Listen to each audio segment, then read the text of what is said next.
মান সামা ইয়াওমান ফি সাবিলিল্লাহি, যে ব্যক্তি আল্লাহকে খুশি করার জন্য, আল্লাহকে সন্তুষ্ট করার জন্য একটি মাত্র সিয়াম রাখবে, একটি মাত্র রোজা রাখবে, একটি মাত্র রোজা রাখার কারণে বাউদাত মিনহুন নার, ওই ব্যক্তি থেকে জাহান্নামকে অত দূর পর্যন্ত সরিয়ে দেওয়া হবে, অত দূর পর্যন্ত সরিয়ে দেওয়া হবে 100 বছরের পথ যত দূর হবে।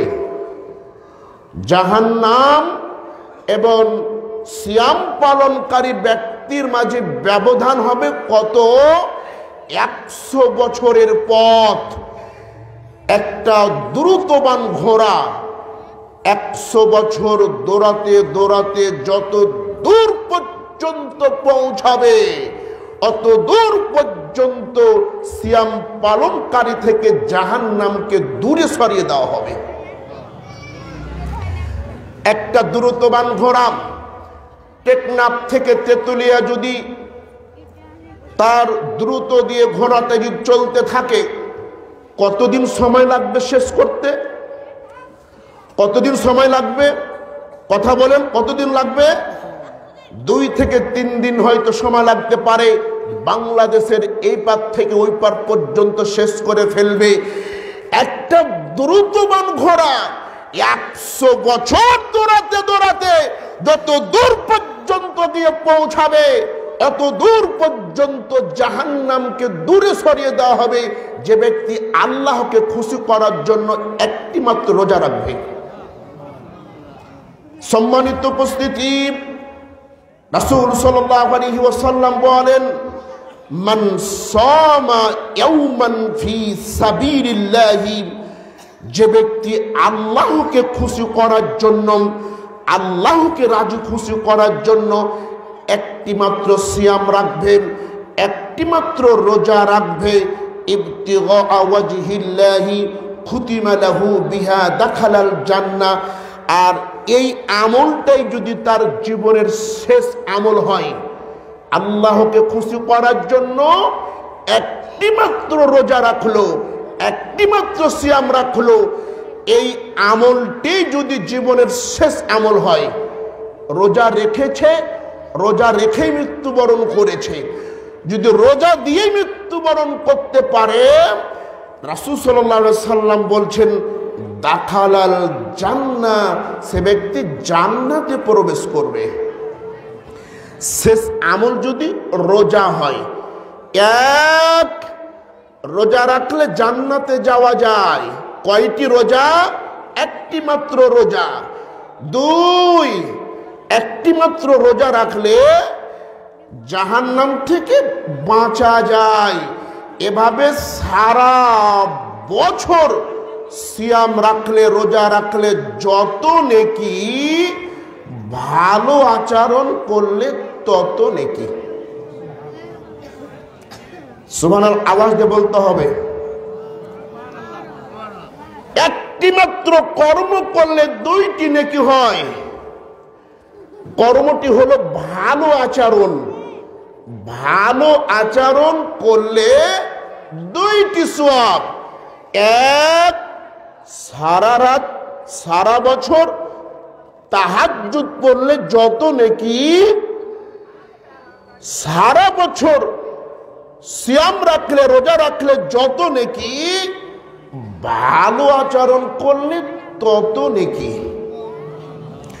সম্মানিত উপস্থিতি, নওয়াস ইবনে সামআন রাদিয়াল্লাহু তাআলা আনহু হতে বর্ণিত, তিনি বলেন, সাআলতু রাসূলুল্লাহ সাল্লাল্লাহু আলাইহি ওয়াসাল্লাম, আমি আল্লাহ রাসূলকে প্রশ্ন করলাম, আনিল বিররি ওয়াল ইসমি, নেকি কাকে বলে, পাপ কাকে বলে? আল্লাহর নবী বললেন, নেকি হলো বিররু, আল বিররু, নেকি হলো ভালো আচরণের নাম, হুসনুল খুলক। নেকি হলো ভালো আচরণের নাম। নেকি কাকে বলে? ভালো আচরণের নাম নেকি। আল্লাহর নবী নেকির কথা বলতে গিয়ে সলাতের কথা বললেন না, নামাজের কথা বললেন না, হজের মতন গুরুত্বপূর্ণ ইবাদতের কথা বললেন না, রোজার কথা বললেন না। নেকি কাকে বলে? ভালো আচরণের নাম। সলাতই একমাত্র ইবাদত, যে ইবাদত কোনো বদলি চলে না। পৃথিবীতে অনেক ইবাদত আছে বদলি চলে। রোজা আপনি করতে পারছেন না, অক্ষম ব্যক্তি, আপনার বিনিময়ে অন্য ব্যক্তি রোজা রাখলে আপনার হক আদায় হয়ে যাবে। আপনি হজ করতে পারছেন না, অক্ষম রয়েছেন, আপনার পরিবর্তে অন্য কেউ হজ করলে হজ হয়ে যাবে। নামাজই একমাত্র ইবাদত, সালাতই একমাত্র ইবাদত যার কোনো বদলি চলে না। নিজের নামাজ নিজেকেই পড়তে হয়, অন্যকে দিয়ে পড়া যায় না। নামাজই একমাত্র ইবাদত। নামাজ পড়লে মুসলমানিত্ব টিকে থাকে, নামাজ না পড়লে মুসলমানিত্ব কেটে যায়। রাসূল সাল্লাল্লাহু আলাইহি সাল্লাম বলেন, বাইনাল আবদি ওয়া বাইনাল কুফরি তারকুস সালাত। একজন মুসলমান আর একজন অমুসলমানের মধ্যে পার্থক্য হলো সালাত পরিত্যাগ। নামাজ পড়লে মুসলমান, নামাজ না পড়লে অমুসলমান। যদি তার 14 গোষ্ঠী মুসলমান হয়ে থাকে, মা মুসলমান হয়ে থাকে, বাপ মুসলমান হয়ে থাকে, বংশ যদি মুসলমান হয়ে থাকে, নিজে যদি নামাজ না পড়ে, একজন বেধর্মী যত বড় অপরাধী, এ ব্যক্তি মুসলিম ঘরে জন্মগ্রহণ করে নামাজ না পড়ার কারণে অত বড় অপরাধী। সম্মানিত উপস্থিতি, এদেশের হাজার মুসলিম ঘরে জন্ম নিয়ে হাজারো মুসলমানের মুসলমানিত্ব কেটে গেছে। সে আজও পর্যন্ত বিশ্বাস করতে চাই না মুসলিম ব্যানার দিয়ে চলতেছেন, আমি মুসলিম, আমার বাপ মুসলমান, আমার বংশ মুসলমান, এই ব্যানার ব্যবহার করে চলছে। বলেন তো, উজু করার পরে বাথরুমে প্রবেশ করলে উজু থাকে না নষ্ট হয়ে যায়? কথা বলেন, উজু নষ্ট হয়ে যায়। মুসলমানিত্ব কি নষ্ট হয় না কখনো? হয় কি হয় না? বন্ধু, তুমিও মা বাবার খেদমত করো, একটা হিন্দুও মা বাবার খেদমত করে। তুমিও মসজিদ মাদ্রাসায় দান করো, একজন হিন্দুও মন্দিরে দান করে। তুমিও রাস্তাঘাট তৈরি করে দাও, হিন্দুও রাস্তাঘাট তৈরি করে দেয়। আরে তোমার মধ্যে আর হিন্দুর মধ্যে পার্থক্য হলো সালাত। নামাজ পড়লে মুসলমান বলা যেতে পারে, নামাজ না পড়লে মুসলমান বলা যায় না। নামাজই একমাত্র ইবাদত যেখানে পুরুষ মানুষের কোনো ওজর চলে না। পানি থাকলে পবিত্র পানি দিয়ে উজু করে সালাত আদায় করবেন। পবিত্র পানি না থাকলে পবিত্র মাটি দিয়ে তায়াম্মুম করে সালাত আদায় করবেন। পানিও পাওয়া যাচ্ছে না, মাটিও পাওয়া যাচ্ছে না, সালাতের সময় হয়েছে, নামাজের ওয়াক্ত সময় হয়েছে। মুসলমান মায়ের সন্তান বিনা উজুতে, বিনা তায়াম্মুমে আল্লাহকে স্মরণ করে নামাজে দাঁড়িয়ে যাবে, তবু নামাজ পড়তে হবে। ভালো পোশাক থাকলে ভালো পোশাক পরে নামাজ পড়বেন, ভালো পোশাক না থাকলে খারাপ পোশাকটা পরেই নামাজ পড়বে। ভালো পোশাকও নেই, খারাপ পোশাকও নেই, বিনা পোশাকে উলঙ্গ হয়ে আল্লাহকে খুশি করার জন্য মুসলমান মায়ের সন্তান নামাজে দাঁড়িয়ে যাবে। নামাজে দাঁড়াতে হলে কেবলাকে পশ্চিম দিকে মুখ করে বাংলাদেশি মানুষ পশ্চিম দিকে মুখ করে সালাত আদায় করবেন। এমন জায়গা গিয়েছেন পশ্চিম বোঝা যায় না, কেবলা বোঝা যায় না, কোন দিকে পূর্ব কোন দিকে পশ্চিম কিছুই বোঝা যায় না। নামাজের সময় হয়েছে, মুসলমান মায়ের সন্তান আল্লাহর পৃথিবীর যে কোনো দিকে মুখ করে আল্লাহকে স্মরণ করে নামাজে দাঁড়িয়ে যাবে। নামাজই একমাত্র ইবাদত, যেই ইবাদতে পুরুষ মানুষের ওজর চলে না। অথচ আজকালকের যুবকদেরকে যদি বলি বন্ধু চলো নামাজে যাই, আজকালকের যুবকরা বলে হুজুর কাপড় নষ্ট হয়ে আছে। ও 6 মাসে ঋতুবতী, বলেন ঠিক না বে ঠিক? ঋতু মেয়ে মানুষের হয় না পুরুষ মানুষের হয়? হায়েজ মেয়ে মানুষের হয় না পুরুষ মানুষের হয়? তো পুরুষ মানুষের কাপড় নষ্ট কেন? ও তো মুসলমানের ঘরে সন্তান, মুসলিম ঘরে জন্ম নিয়ে এই ভাষা কেন প্রয়োগ করলো? অর্থাৎ প্রসাব করার পরে ভালো হবে, পানি ব্যবহার করে না, ঠিক না বে ঠিক? সম্মানিত উপস্থিতি, আল্লাহ রাসূল সাল্লাল্লাহু আলাইহি ওয়াসাল্লাম বলেন আউয়ালু মা ইউহাসাবু বিহিল আবদু ইয়াউমাল কিয়ামাতিস সালাম, কিয়ামতের দিন সর্বপ্রথম নামাজের হিসাব নেওয়া হবে। নামাজের হিসাব যদি আল্লাহর কাছে গ্রহণযোগ্য হয়, নামাজের হিসাব যদি আল্লাহর কাছে কবুলযোগ্য হয়, তাহলে অন্যান্য আমলগুলো উপকারে আসবে। নামাজের হিসাব যদি আল্লাহর কাছে গ্রহণযোগ্য না হয়, অন্যান্য আমলগুলি কোনো উপকারে আসবে না। নামাজ এত গুরুত্বপূর্ণ ইবাদত হওয়া সত্ত্বেও আল্লাহর নবী নেকির কথা বলতে গিয়ে নামাজের কথা বললেন না। তিনি বললেন নেকি হচ্ছে ভালো আচরণ। ভালো আচরণ কত বড় নেকি!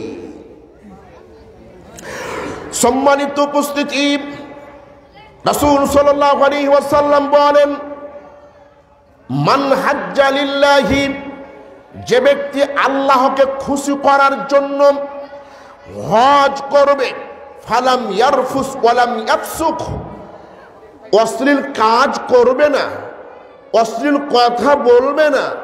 হজ করতে গিয়ে যদি অশ্লীল কথা না বলে, অশ্লীল কাজ না করে, রাসূল সাল্লাল্লাহু আলাইহি ওয়াসাল্লাম বলছেন রাজাআকা ইয়াউমিন ওয়ালাদাতুহু উম্মুহু, ওই ব্যক্তি ওই দিনের মতন নিষ্পাপ হয়ে হজ করে ফিরে আসবে যেই দিন তার মা তাকে প্রসব করেছিল।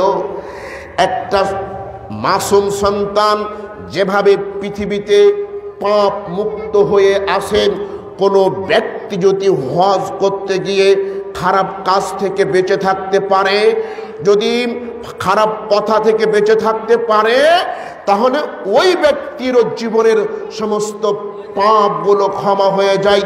অন্য হাদিসের মধ্যে এসেছে রাসূল সাল্লাল্লাহু আলাইহি ওয়াসাল্লাম বলেন আল হাজ্জুল মাবরুরু লাইসা লাহু জাযাউন ইল্লাল জান্নাহ, কবুল হজের কোনো সওয়াব নেই, কবুল হজের কোনো নেকি নেই, কবুল হজের কোনো প্রতিদান নেই, ইল্লাল জান্নাহ। হজ যদি কবুল হয়ে যায় তার প্রতিদান কি? জান্নাত। কোথায় যাবে? জান্নাতে যাবে।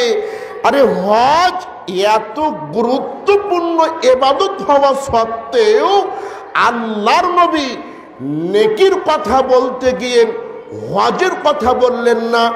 তিনি বললেন নেকি হচ্ছে ভালো আচরণ। ভালো আচরণ কত বড় নেকি! সম্মানিত উপস্থিতি, এই কথা কেন হচ্ছে পাশে? নিঝুম, একেবারে নীরব। প্রত্যেকটা কথাকে মূল্যায়ন করার চেষ্টা করুন। আমি কিছু আপনাদেরকে দিব ইনশাআল্লাহ। সম্মানিত উপস্থিতি, রাসূল সাল্লাল্লাহু আলাইহি ওয়াসাল্লাম বলেন আরবাউন, 4টি জিনিস আছে যার, ইহকাল আছে তার। 4টি জিনিস আছে যার, পরকাল আছে তার। চারটি জিনিস আছে যার, জান্নাত আছে তার। চারটি জিনিস আছে যার, পৃথিবীর সব কিছু আছে তার।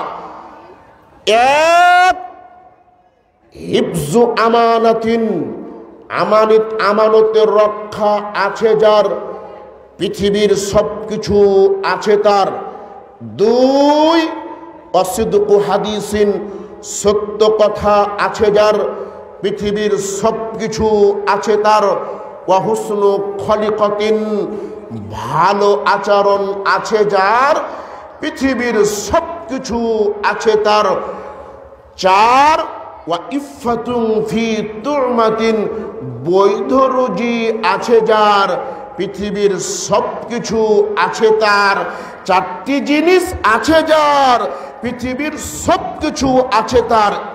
এক, হিফজু আমানাতিন, মসজিদ কমিটি আজকে মসজিদ সভাপতিকে 10,000 টাকা গুনে দিল। 10 বছর পর এসে মসজিদ কমিটিকে বললেন, আমরা আপনাকে যে টাকা দিয়েছিলাম 10 বছর পূর্বে, ওই টাকা আপনি আমাদেরকে ফিরিয়ে দেন।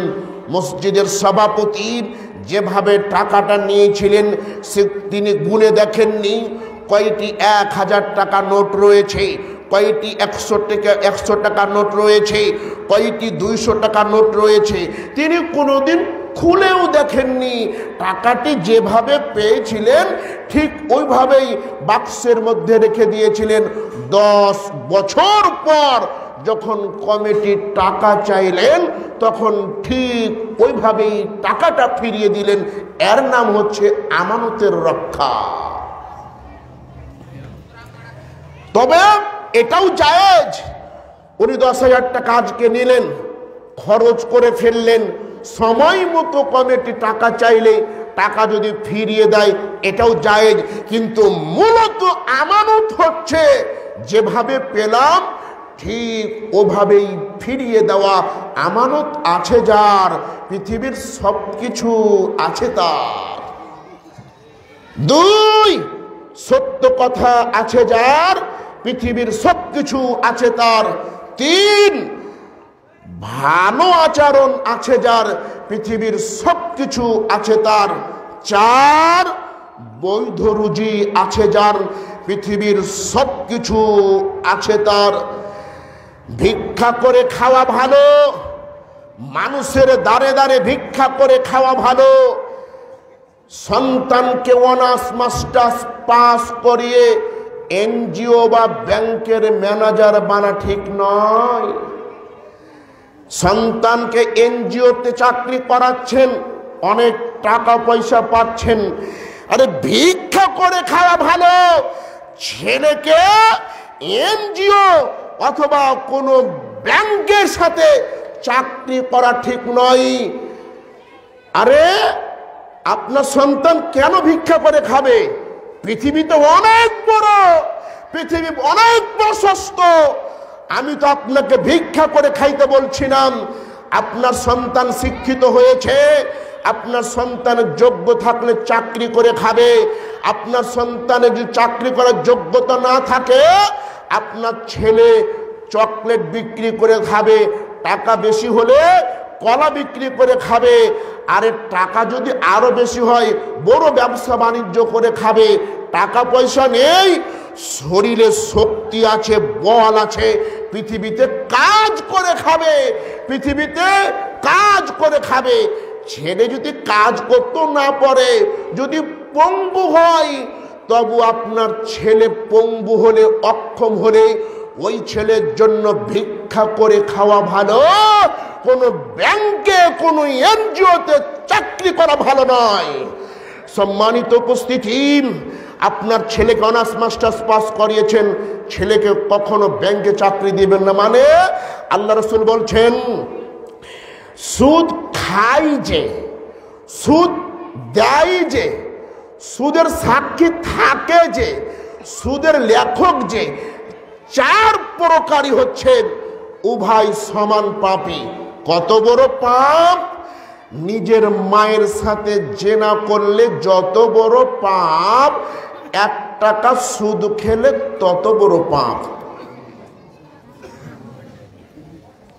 পৃথিবী বড় একেবারেই অল্প সময়ের জন্য এসেছি, সুদ থেকে বাঁচার চেষ্টা করুন।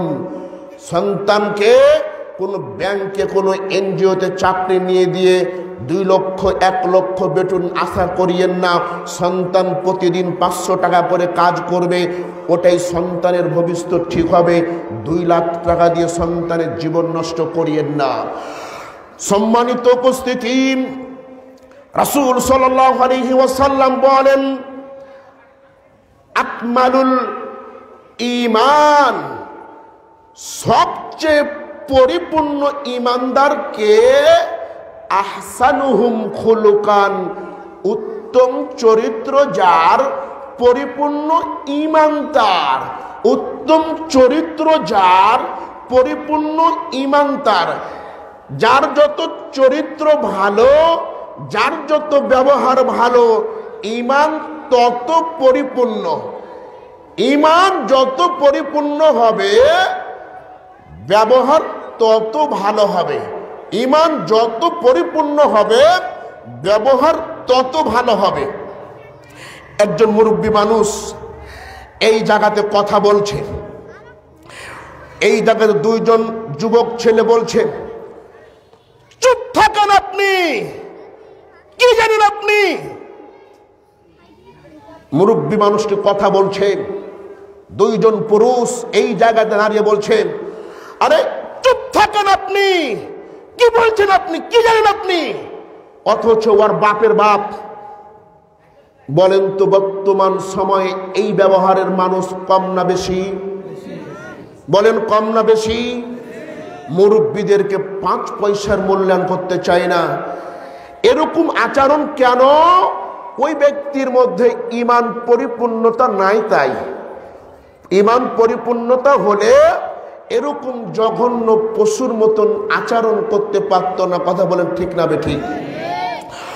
সম্মানিত উপস্থিতি, আল্লাহ সুবহানাহু ওয়া তাআলা বলেন, ফাবিমা রাহমাতিন মিনাল্লাহি লিনতা লাহুম, নবী হে, আল্লাহর পক্ষ থেকে বড় দয়া যে, আল্লাহর পক্ষ থেকে বড় রহমা যে, আল্লাহ আপনার অন্তরটি নরম করেছেন, আল্লাহ আপনার স্বভাবকে নরম করেছেন, আল্লাহ আপনাকে বিনয়ী করেছেন।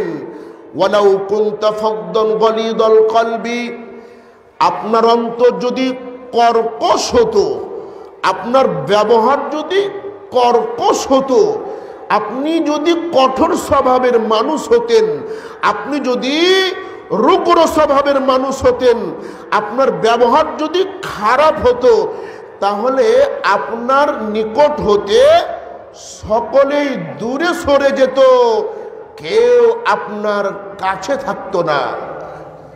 ফাফু আনহুম, অতএব আপনি তাদের জন্য ক্ষমা প্রার্থনা করুন। ওয়াস্তাগফির লাহুম, এবং তাদেরকে ক্ষমা করে দেন। সম্মানিত উপস্থিতি, ভালো আচরণের গুরুত্বপূর্ণ একটি কাজ হলো মানুষকে ক্ষমা করে দিতে হবে। আল্লাহ সুবহানাহু ওয়া তাআলা বলেন, উইদ্দাতুল লিল মুত্তাকিন, আমি আল্লাহ সুবহানাহু ওয়া তাআলা মুত্তাকিদের জন্য জান্নাত প্রস্তুত করে রেখেছি। জান্নাত কার? মুত্তাকির। মুত্তাকি কারা? 4টি গুণ আছে যার, 4টি গুণ অর্জন করলো যে মুত্তাকি হতে পারলো সে। মুত্তাকি কে? 4টি গুণ অর্জন করলো যে মুত্তাকি হলো সে। 1, আল্লাযীনা ইউনফিকুনা ফিস সাররা ওয়াদ দাররা, গরিব ধনী উভয় অবস্থায় দান করে যে। গরিব হলে কম দান করে, ধনী হলে বেশি দান করে। আরে দান করে যে, গরিব হলে কম দান করে, ধনী হলে বেশি দান করে। দান করে যে, আমি আল্লাহ সুবহানাহু ওয়া তাআলা ওই ব্যক্তির জন্যই জান্নাতকে প্রস্তুত করে রেখেছি। সম্মানিত উপস্থিতি, আমরা মনে করি শুধু ধনী ব্যক্তি দান করুক, গরিবদের দান করতে হবে না। আজকে বক্তব্য শুনে যান, ফকিরকে দান করতে হবে, যে ভিক্ষা করে খায়, যে প্রতিদিন ভিক্ষা করে খায়, ওই ফকিরকে দান করতে হবে। যদি জান্নাতের বাসিন্দা হতে চায় তাহলে ফকিরকে দান করতে হবে। আরে ধনীরা দান 5 লক্ষ টাকা দান করলে যত সওয়াব, গরিব 1 টাকা দান করলে তত সওয়াব।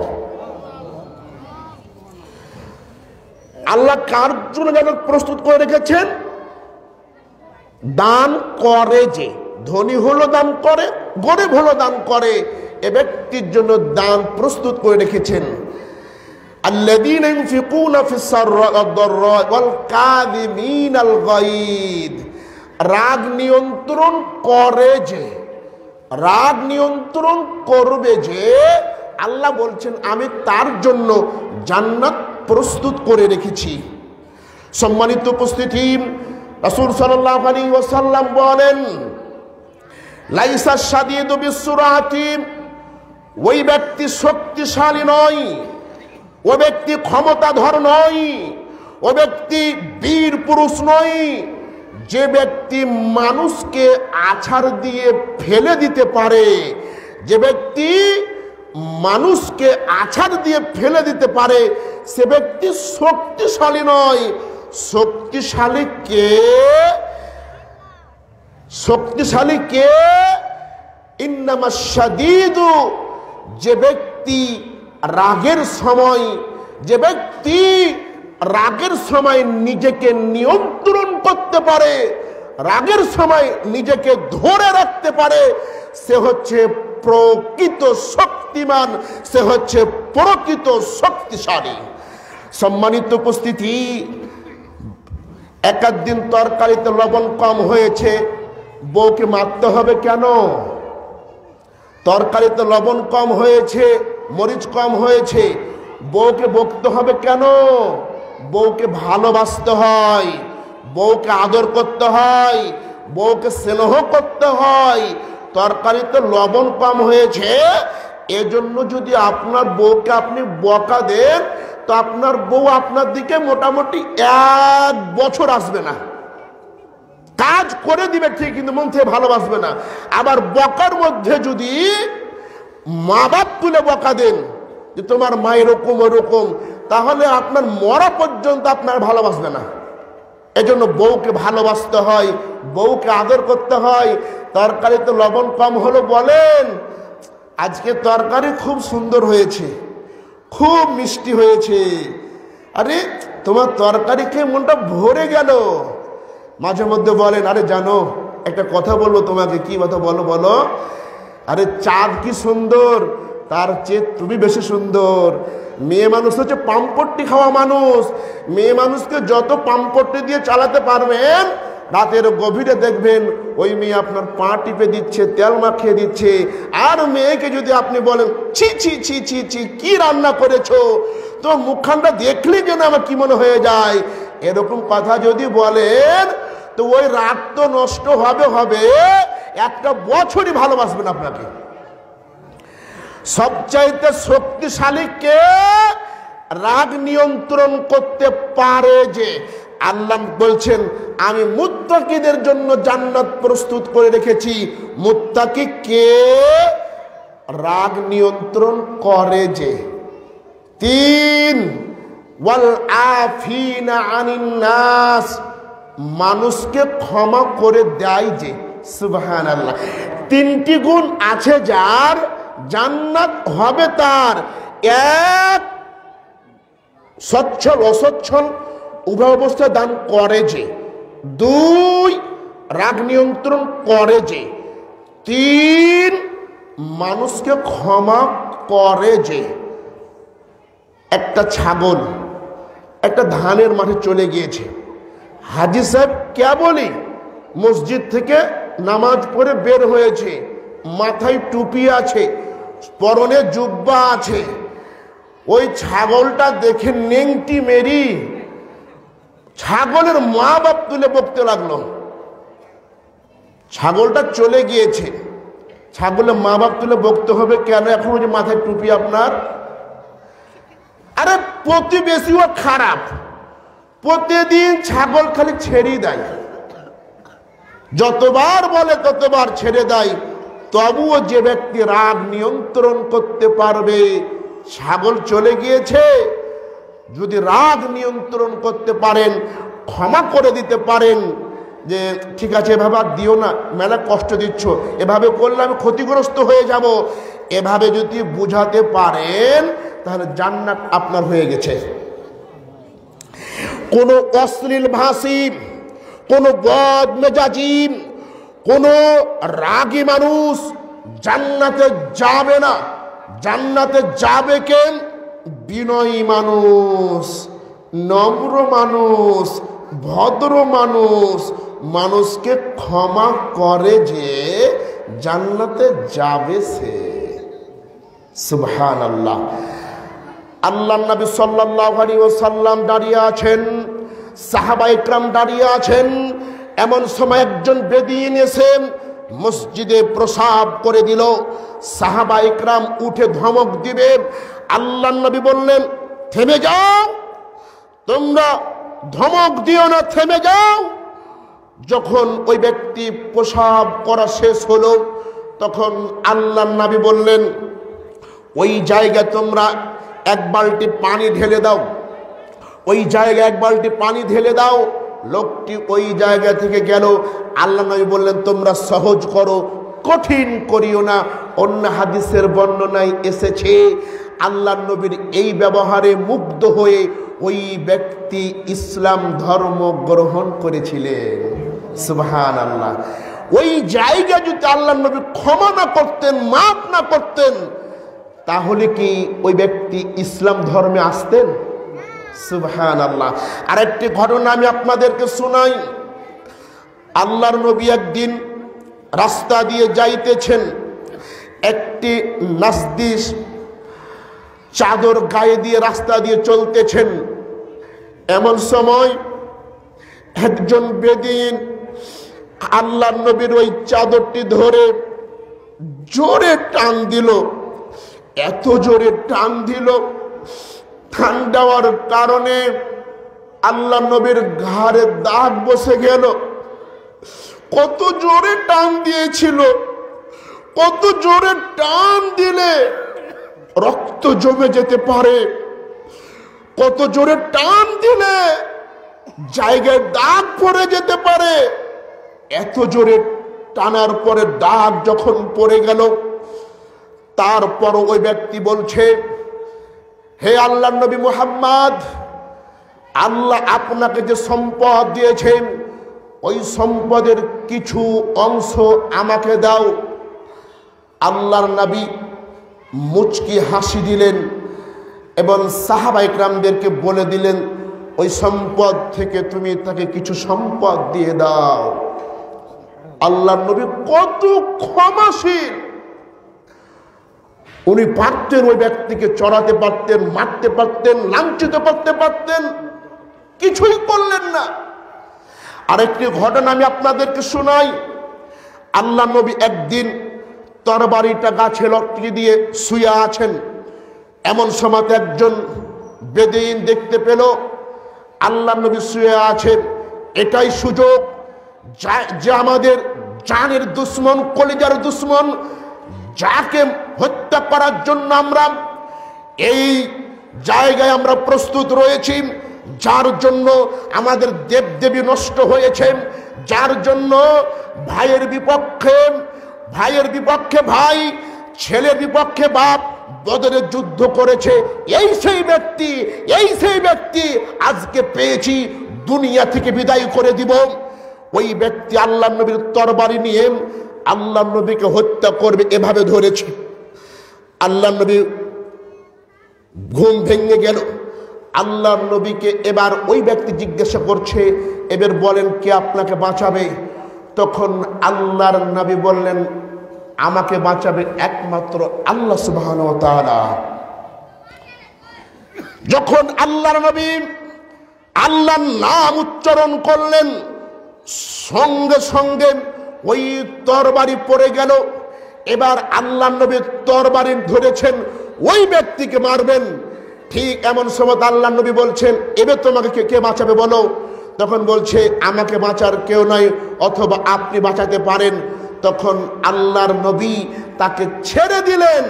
ছেড়ে যখন দিলেন, ও ব্যক্তি যাওয়ার কিছুক্ষণ পরেই আবার ঘুরে এসে বলছে, আশহাদু আল্লা ইলাহা ইল্লাল্লাহ ওয়া আশহাদু আন্না মুহাম্মাদান আবদুহু ওয়া রাসূলুহু, আমি সাক্ষ্য দিচ্ছি যে আল্লাহ ছাড়া সত্যিকার অর্থে কোনো মাবুদ নেই, এবং যে আল্লাহ সুবহানাহু ওয়া তাআলা আপনাকে রাসূল হিসেবে পৃথিবীতে প্রেরণ করেছেন, তার প্রতি ঈমান আনলাম।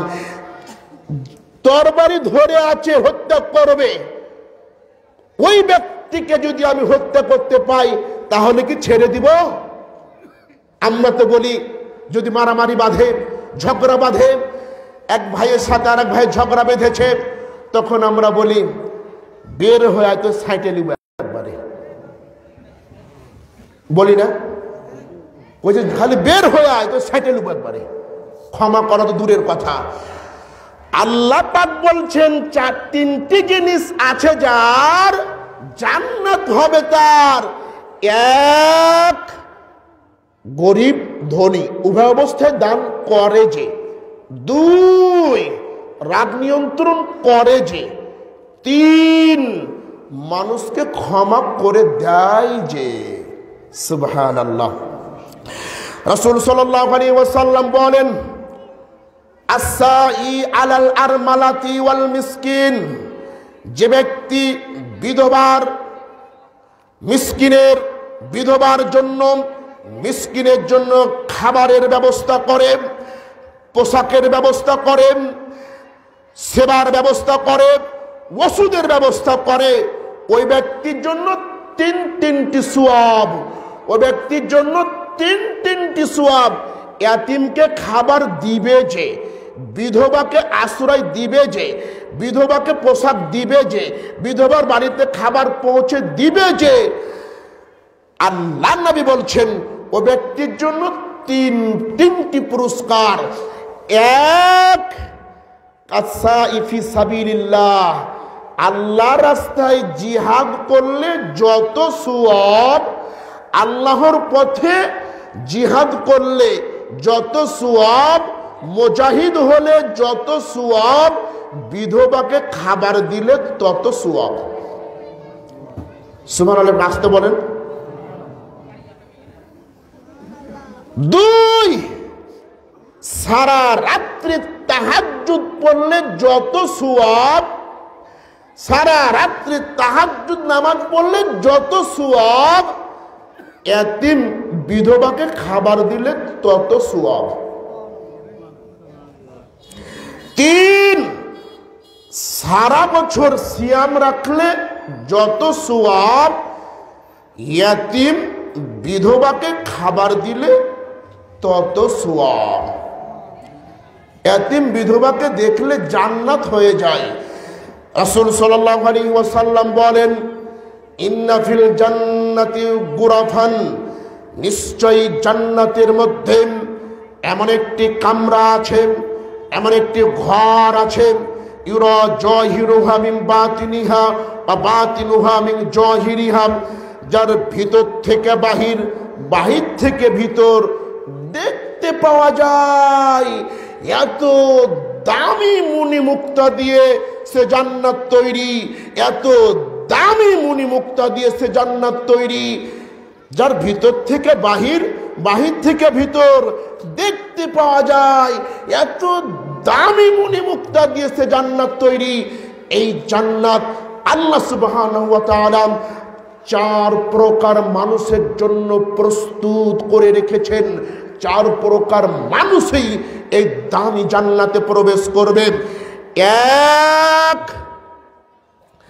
লিমান আলানাল কালাম, মুখের ভাষা নরম যার, ব্যবহার নরম যার, বিনয়ী ব্যবহার যার, ভদ্রতা ব্যবহার যার, এই দামি জান্নাত হবে তার। ইস, হুজুর যে কথা বলি সে কথাই তো রাগ করে বলি। মুখ দিয়ে তো কথা বুঝে রাগ ছাড়া বাড়াই না, একটু যদি ইস্যু পায়ালি তো বাড়ি ঘর ভাঙে একবারে অবস্থা খারাপ। জি, আপনাকে দিয়ে জাহান্নাম পরিপূর্ণ হবে, আপনাকে দিয়ে। জান্নাত কার? মুখের ভাষা নরম যার, মুখের ব্যবহার নরম যার, ভদ্র ব্যবহার যার। আল্লাহর নবী নামাজ পড়ছেন, ওটের নারী ভুঁড়িগুলো আল্লাহ নবীর ঘাড়ে চাপিয়ে দেওয়া হলো। আল্লাহ নবীর নিঃশ্বাস নেওয়া কষ্ট হয়ে যাচ্ছে, নিঃশ্বাস বের করা কষ্ট হয়ে যাচ্ছে। তারপরেও আল্লাহ নবী গালাগাল দিলেন না, বকা দিলেন না। তারপরও আল্লাহ নবী ওই জায়গায় সিজদায় থাকলেন। ফাতেমা রাদিয়াল্লাহু তাআলা আনহা এসে নারী ভুঁড়িগুলোকে সরিয়ে দিল। সেই দিন আল্লাহ নবী 6 জন ব্যক্তির নামে নাম ধরে ধরে বদদুয়া করেছিলেন। নাম শুনবেন? শুনতে রাজি আছেন? পরে শুনিয়েন। এবার আমি যেটা বলতে যাচ্ছি যে আল্লাহর নবীর ঘাড়ে উঠে নারী ভুঁড়ি চাপিয়ে দেওয়া হলো। আল্লাহ নবী কত নরম মনের মানুষ, কতটা বিনয়ী মানুষ। তিনি গালাগাল দিলেন না, তিনি বকা দিলেন না, মারামারি লাগলেন না। কেন? মুখের ভাষা নরম যার, ওই দামি জান্নাত হবে তার। সুবহানাল্লাহ। 2, ওয়া আতআমাত তাআম, অভাবীকে খাবার দেয় যে, মিসকিনকে ইয়াতিমকে খাবার দিবে যে, এই দামি জান্নাত পাবে সে। সুবহানাল্লাহ। আকাশের নিচে জমিনের উপরে সবচেয়ে দামি, সবচেয়ে মূল্যবান কাজ অভাবীকে খাবার খাওয়ানো। আল্লাহ নবীকে একজন ব্যক্তি এসে প্রশ্ন করলেন, আইদুল ইসলামী খৈরুন, ইসলামের মধ্যে সবচেয়ে দামি কাজ কি? আল্লাহ নবী বললেন, অভাবীকে খাবার খাওয়ানো, পরিচিত অপরিচিত ব্যক্তিকে সালাম দেওয়া। পরিচিত অপরিচিত ব্যক্তিকে সালাম দেওয়া আর মানুষকে খাবার খাওয়া যত ভালো কাজ আকাশের নিচে জমিনের উপরে এত ভালো কাজ আর নাই। সুবহানাল্লাহ। ওই যে জানজান 20 বছর পূর্বে আপনার মা ঢিকি বাহানিত, আটা পিস্ত যাতাতে, ঠিক না? আটা পিস্ত যাতাতে, তারপরেও আপনার বাবা 2 জন ফকিরকে নিয়ে খাবার খেত। আপনার মা, আপনার দাদি কখনো রাগান্বিত হয়নি, বলেছে বসতে দাও, যা আছে তা খেতে দিব। এখন বাড়িতে ফ্রিজ, খাবার পরিপূর্ণ। এখন কারেন্টের চুলা, গ্যাসের চুলা, সব কিছু বাড়ির মধ্যে রয়েছে। ঠিক এই সময়তে দুপুরের সময় একটা ফকির আসলো, আর আপনি ঠিক ওই মুহূর্তে কয়েকটা বিস্কিট, কয়েকটা চানাচুর দিয়ে বিদায় করে দিলেন। বলেন তো দুপুরে কি মানুষ বিস্কিট খায়? কথা বলেন। চানাচুর খাবে? কি খাবে? ভাত খাবে। আপনি যেই রান্নাটা করেছেন ওই রান্নাটাই মেহমানকে দিয়ে দেন, পরবর্তীতে আপনি রান্না করে খেতে পারবেন। দিন যত যাচ্ছে, সময় যত যাচ্ছে, টাকা পয়সা যত উন্নত হচ্ছে, মানুষের মনটা তত দিন দিন ছোট হয়ে যাচ্ছে। বলেন কথা ঠিক না বেঠিক? সম্মানিত উপস্থিতি, ওই জান্নাতে যাবে কে? অভাবীকে, দুস্থ ব্যক্তিদেরকে খাবার দিবে যে। ইস, মসজিদের ইমাম সাহেবকে খাবার দিত, কত মানুষ মারামারি করে, হুজুর সাহেব রান্না করে খাক। কয় টাকা বেতন দিয়ে রেখেছেন আপনি ইমাম সাহেবকে? বর্তমান যে বাজার, এই বাজারের তুলনায় ইমামের কয় টাকা বেতন আপনি দেন? ইমাম সাহেব রান্না করে খেতে বলেন, বেতন কত? 10 থেকে 12,000। ইমাম সাহেব কিভাবে চলবে, বউ কিভাবে চলবে, ছেলে মেয়ে কিভাবে চলবে, এদিকে আপনার খেয়াল নেই। আপনার চিন্তা হচ্ছে মসজিদ 20 তলা করতে হবে। কথা ঠিক না ঠিক? আমি বলতে চাই, মসজিদে বিল্ডিং তৈরি হোক বা না হোক, মসজিদে এসি হোক বা না হোক, ইমাম সাহেবকে উপযুক্ত বেতন দিয়ে ভালো ইমাম রাখার চেষ্টা করুন। ভালো ইমামের মাধ্যমে গ্রামের মানুষ পরিবর্তন হবে, সমাজের মানুষ পরিবর্তন হবে। সমাজের মানুষ পরিবর্তন হলে ইসকনের মতন হিন্দু বেজাতি কোন মুসলমানকে হত্যা করতে পারে না। সম্মানিত উপস্থিতি, কিন্তু আজকে দুঃখজনক হলো সত্য যে আমরা ইমাম সাহেবকে কম বেতন দিয়ে রেখে দিয়েছি। কেমন ইমাম? যেমন তেমন হাফেজ হলেই চলে। ভালো শিক্ষিত মানুষ ইমামতি করতে চায় না কেন? কত টাকা বেতন পাবো আমি? আর একজন হাফেজ কেবল লেখাপড়া করে হাফেজ হয়েছে, গলার কণ্ঠস্বর ভালো, সভাপতি বলছে এটাই ভালো, কণ্ঠ ভালো আছে, শুনে মজা লাগবে। ও যা যাই কো, ওই ইমাম দিয়ে সমাজ পরিবর্তন হবে? কোনোদিন হবে? ইমাম রাখতে হবে উপযুক্ত, ইমামের খাবার দিতে হবে, বাড়ি দিতে হবে, সব দিতে হবে। দেখবেন সমাজের মানুষ পরিবর্তন হবে, সমাজ একেবারে ধর্ম দিয়ে পরিবর্তন হয়ে যাবে। সম্মানিত উপস্থিতি, যেটা বলছিলাম, অভাবীকে খাবার দিবে যে ওই দামি জান্নাতে যাবে সে। 3 নফল সিয়াম রাখবে যে ওই দামি জান্নাতে যাবে সে। 4 তাহাজ্জুদ সালাত পড়বে যে ওই দামি জান্নাতে যাবে সে। জান্নাতের একটি ঘর আছে যার ভিতর থেকে বাহির, বাহির থেকে ভিতর দেখতে পাওয়া যায়। এই জান্নাতে যাবে কে? 4টি গুণ আছে যার, ও জান্নাত হবে তার। 1 অভাবীকে খাবার দেয় যে। 2 মুখের ভাষা নরম যার। 3 নফল সিয়াম রাখে যে। 4 তাহাজ্জুদ সালাত পড়ে যে।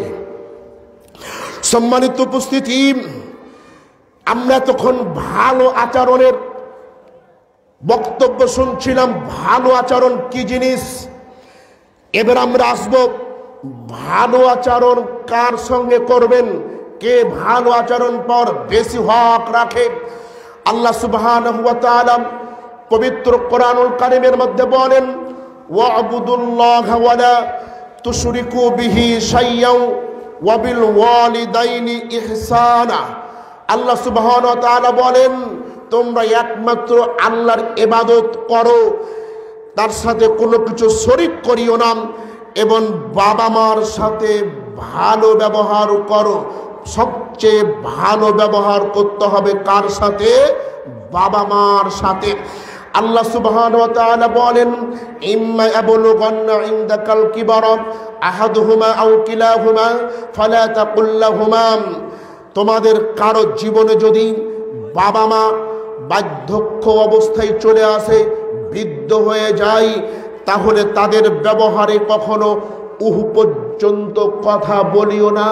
সম্মানিত উপস্থিতি, ছোট বাচ্চার, ছোট সন্তানের প্রসাব পরিষ্কার করা সহজ। 80 বছর মানুষের প্রসাব পায়খানা পরিষ্কার করা সহজ নয়। সহজ কি? মাসুম বাচ্চা প্রসাব করলে তার প্রসাব পরিষ্কার করা সহজ, কিন্তু 80 বছরের মুরব্বীর প্রসাব পায়খানা পরিষ্কার করা সহজ নয়। ঘরে ঢোকা যাচ্ছে না, মা প্রসাব করে দিয়েছে, বাবা প্রসাব করে দিয়েছে, পায়খানা করে দিয়েছে, এত দুর্গন্ধ, এত গন্ধতে ঘর একেবারে গন্ধ আর গন্ধ, ঘরে প্রবেশ করা যাচ্ছে না। আপনি যদি ঘরে প্রবেশ করে বলেন, এত গন্ধ, এত দুর্গন্ধ, আপনি যদি এভাবে শব্দটা করেন, আপনার তাহাজ্জুদ দিয়ে হজ দিয়ে জান্নাত হবে না। এর নাম মা বাবা। ওয়ালা তানহারহুমা, মা বাবাকে ধমক দিয়ে কথা বলতে হয় না। মা বাবাকে ধমক দিয়ে কথা বলিও না। তোমাকে না মানা করলাম তুমি বাজারে যাও না, তোমাকে কতবার মানা করেছি তুমি বাজারে যাবে না, তোমাকে কতবার নিষেধ করে তুমি বাজারে যাবে না। যদি আপনার বাবাকে, আপনার মাকে যদি আপনি ঠিক এইভাবে কর্কশ ভাষায় কথা বলেন, আপনার তাহাজ্জুদ দিয়ে জান্নাত হবে না, আপনার সারা জীবনের ইবাদত দিয়ে জান্নাত হবে না।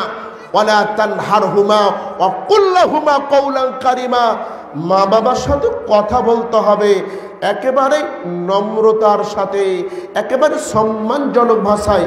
আব্বু, তোমাকে তো নিষেধ করেছিলাম আব্বু বাজারে যেও না, তোমার অসুখটা বেড়ে যেতে পারে, তুমি যেও না, তোমার সমস্যা হতে পারে, তাও কেন গিয়েছিলে বাবা, আর যেও না, এভাবে গেলে তোমার কষ্ট হবে। এভাবে বাবাকে বুঝাতে হবে। অকফিদ লাহুমা জানাহাজ যুল্লি মিনার রাহমা, মা বাবার কাছে দাঁড়াতে হবে একেবারে আসামির মতো হয়ে, দয়ার হাত নিয়ে, দয়ার পরশ নিয়ে দাঁড়াতে হবে। মা বাবার যদি স্যান্ডেলটা যদি উল্টা হয়ে থাকে সুন্দর করে সোজা করে দিতে হবে। বন্ধুগণ, বাড়িতে মেহমান আসলে, এমপি মন্ত্রী আসলে তার জুতা আমরা ঠিক করি, কিন্তু মা বাবার জুতা কোনোদিন ঠিক করতে পারলাম না। ঠিক না বে ঠিক? কোনোদিন পেরেছি? কোনোদিন পারেনি। কিন্তু ঠিক এমপির সামনে দাঁড়ালে যেমন ভয়টা একবারে কাঁপে ওসি সাহেবের, ওসি যখন কোনো এমপির সামনে দাঁড়ায় তখন একেবারেই হাত দুটো নত যেন করে ফেলে। ওইটা ওখানে নয়, মায়ের কাছে, বাবার কাছে এসে ওভাবে দাঁড়াতে হবে। না জানি বাবা আমার কোন ব্যবহারে কষ্ট পেয়ে যেতে পারে। সম্মানিত উপস্থিতি, এবং সারা জীবন, সারাক্ষণ, সব সময়, সর্বদা মা বাবার জন্য দোয়া করতে হবে। রব্বির হামহুমা কামা রব্বায়ানি সগীরা, এটা সব সময় মা বাবার জন্য দোয়া করতে হবে। এ তো কোরআনে বলছে। এবার আপনি হাদিসে আসেন, আমি বেশি কথা বলবো না যেহেতু প্রধান বক্তা এসে গেছেন। কয়েকটি কথা, একটি হাদিস বলি আমার বক্তব্য শেষ করব। রাসূল সাল্লাল্লাহু আলাইহি ওয়াসাল্লাম বলেন, আল্লাহ রসুলের কাছে একজন ব্যক্তি এসে বলছেন, আরাতুল গজওয়া, আমি যুদ্ধে যেতে চাই, আমি যুদ্ধ করতে চাই। ওয়া জিতুকা আস্তাশিরুকা, এজন্য আমি আপনার কাছে এসেছি পরামর্শ করার জন্য। যুদ্ধে গেলে আমার উপকার কি, যুদ্ধে গেলে আমার কি ক্ষতি হতে পারে, যুদ্ধে গেলে আমার কি উপকার হতে পারে, যুদ্ধে না গেলে আমার কি ক্ষতি হতে পারে, এই পরামর্শ আপনার কাছে নেওয়ার জন্য এসেছি। আল্লাহ নবী বললেন, হাল্লাকা মিন উম্মিন, তোমার মা কি পৃথিবীতে বেঁচে আছেন? তোমার জনম দুঃখনী মা, তোমার পরম দুঃখনী মা কি পৃথিবীতে বেঁচে আছে? যেই মা তোমাকে 10 মাস 10 দিন গর্ভ ধরে কষ্টের পর কষ্ট সহ্য করে তোমাকে গর্ভে ধারণ করেছিল। তুমি যখন পেটে এসেছিলে তখন তোমার মা ভালোভাবে খেতে পারেনি, তোমার মা ভালোভাবে শুইতে পারেনি। যখন তুমি দুনিয়াতে এসেছিলেন তখন তোমার মায়ের পেটের যন্ত্রণা অনেক বেড়ে গিয়েছিল। যেই মা নিজে না খেয়ে তোমাকে খাওয়াইছিল, যেই মা নিজে ভালো পোশাক না পরে তোমাকে পরাইছিল, এই জনম দুঃখিনী মা কি পৃথিবীতে বেঁচে আছেন? তখন সে বলল, নাম, হ্যাঁ, আমার এই জনম দুঃখিনী মা পৃথিবীতে বেঁচে আছেন। আল্লাহ নবী বললেন, ইলজামাহা, যাও, ফিরে যাও, মায়ের সেবায় নিয়োজিত হও। মায়ের ওষুধ লাগলে ওষুধ দাও, মায়ের খাবার লাগলে খাবার দাও, মায়ের পোশাক লাগলে পোশাক দাও। কেন? ফাইন্নাল জান্নাতা ইনদা রিজলিহা, কারণ মায়ের পায়ের নিকটেই জান্নাত রয়েছে। জান্নাত কোথায়? মায়ের পায়ের নিকটে। অন্য হাদিসে বলছে মায়ের পায়ের নিচেই জান্নাত রয়েছে। একজন ব্যক্তি এসে বলছে, হে আল্লাহর নবী, আমি জান্নাত পাওয়ার আশায় আল্লাহকে খুশি করার জন্য আপনার সাথে জিহাদে অংশগ্রহণ করার জন্য এসেছি। তবে আমি যখন আসলাম তখন আমার মা বাবা কান্নাকাটি করছিল, হাউমাউ করে কাঁদছিল। আমার মা বাবা চাচ্ছিল না আমি যুদ্ধে আসি, কিন্তু আমার চাওয়া পাওয়া আল্লাহকে খুশি করব, আমি জান্নাতে যাব। তখন আল্লাহর নবী বললেন, যাও, ফিরে যাও, তুমি যেভাবে মা বাবাকে কাঁদিয়ে এসেছো ঠিক ওইভাবে মা বাবাকে তুমি খুশি করো। জিহাদে গেলে যত সওয়াব, আরে মা বাবার সেবা করলে তত সওয়াব। সম্মানিত উপস্থিতি, এবার আমি আরেকটা হাদিস বলছি। মায়ের দাম কত, মায়ের মূল্য কত? আলোচনা বলছে, আরে মায়ের সমতুল্য খালা, মায়ের সমতুল্য কে? খালা। এর একটা হাদিস দেখেন, একজন ব্যক্তি এসে বলছে, ইন্নী আসবতু আজজাম্মান আজিমান, আমি অনেক বড় পাপ করেছি, আমি অনেক বড় অন্যায় করেছি, আমার কি পাপের ক্ষমা নেওয়ার কোন সুযোগ আছে? আমি কি পাপ ক্ষমা পেতে পারি? তখন আল্লাহ নবী বললেন, তোমার মা কি পৃথিবীতে বেঁচে আছে? তখন সে বলল, না, আমার মা পৃথিবীতে বেঁচে নাই। তখন আল্লাহ নবী আবার বললেন, তোমার খালা কি পৃথিবীতে বেঁচে আছে? তখন সে বলল, আমার খালা পৃথিবীতে বেঁচে আছে। যাও, খালার সাথে ভালো ব্যবহার করো, খালার পোশাক লাগলে পোশাক দাও, খালার খাবার লাগলে খাবার দাও। মায়ের সাথে ভালো ব্যবহার করলে যত নেকি, খালার সাথে ভালো ব্যবহার করলে তত নেকি। হাদিস তাই বুঝায়। আর একটা হাদিস দেখেন, আল্লাহ সাল্লাল্লাহু আলাইহি ওয়াসাল্লাম বলছেন, আবারুল বিররি আইয়াসিলার রাজুলু দাবিহি, আকাশের নিচে জমিনের উপরে সবচেয়ে দামি কাজ, সবচেয়ে ভালো কাজ, সবচেয়ে নেকির কাজ হলো পিতা মাতার বন্ধু বান্ধবের সাথে ভালো ব্যবহার করা। সুবহানাল্লাহ বলেন। পিতার বন্ধুর দাম বাড়লো কেন? পিতার সাথে সম্পর্ক তাই। খালার দাম বাড়লো কেন? মায়ের সাথে সম্পর্ক তাই। তাহলে মা বাবার দাম কত? কথা বুঝতে পেরেছেন? অন্যদিন আসলে মা বিষয়ে, বাবা বিষয়ে বিস্তারিত আলোচনা করব। আমার আলোচনা করছিলাম ভালো আচরণের গুরুত্ব কত, ভালো আচরণ কার সাথে করবেন।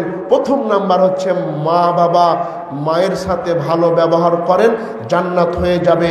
আল্লাহ সুবহানাহু ওয়া তাআলা আপনাকে আমাকে সকলকে আজকের বক্তব্য বুঝে আমল করার শক্তি দান করুন। সকলেই বলছি আল্লাহুম্মা আমিন। আপনারা হয়তো অনেকে মনে করছেন যে আমি কুষ্টিয়ার ছেলে, তাই না?